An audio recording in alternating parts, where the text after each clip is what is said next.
Good morning বন্ধুরা, সবাই কেমন আছো? আশা করছি সবাই ভালো আছো, আমিও ভালো আছি। তো দেখো, এই কানেরগুলো বাঁধা হয়ে গেছে।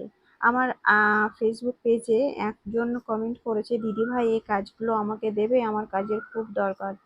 তো আমি একটা কথা বলি বোন, তোমাকে মানে আমি তোমার বাড়ি জিজ্ঞাসা করলাম, তুমি বললে যে তোমার বাড়ি বর্ধমানে। ঠিক আছে, তো এত দূর কি করে আমি তোমাকে কাজ দেবো বলো? আমার বাড়ি রানাঘাট।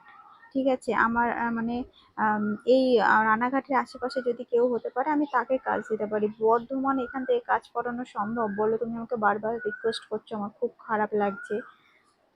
তো আমার এই কাজগুলো দেখো, আমি বাড়িতে বসে মানে কাজ করতাম আগে। ঠিক আছে, এই কাজগুলো, এই যে মালগুলো বাঁধছি তার দিয়ে কানেরগুলো বাঁধতে হবে, কারণ যখন কালার হবে তখন যেন এগুলো অ্যাসিডের মধ্যে না পড়ে যায়। ঠিক আছে, এই মালগুলো আমার কাছে প্রচুর মহিলা আছে যারা এই মালগুলো বেঁধে টেঁধে আমার কাছে আবার দিয়ে যায়, এগুলো আমি কারখানাতে পাঠিয়ে দিই। তো এখান থেকে আমি বাড়িতে বসে না থেকে যা ইনকাম করি আমার খুব ভালোভাবে চলে যায়। তো আমি চাই মানে সবাই মানে মেয়েরা ইনকাম করুক। তো তোমার কথা শুনে আমার প্রচন্ড খারাপ লাগছে দিদি ভাই, এত দূর তো দেওয়া সম্ভব না, সরি। আমার মানে আমি দুঃখিত, আমি তোমাকে দিতে পারবো না এত দূর। তবে হ্যাঁ, রানাঘাটের আশেপাশে যদি কেউ থাকো আমাকে কমেন্ট করো, অবশ্যই আমি দেওয়ার চেষ্টা করব।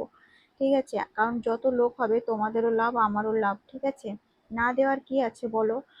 আমার অনেক আত্মীয় স্বজনরা চাই যে দাও, আমিও করবো, কিন্তু অত দূর দূর দেওয়া যায় না। কারণ দেখো, তোমার কাজ তুমি করবে, আমার কাজ আমি করবো, তাহলে দেবো না কেন বলো? একটুখানি বলো আমাকে, ভুল বোঝার কোনো কারণ নেই।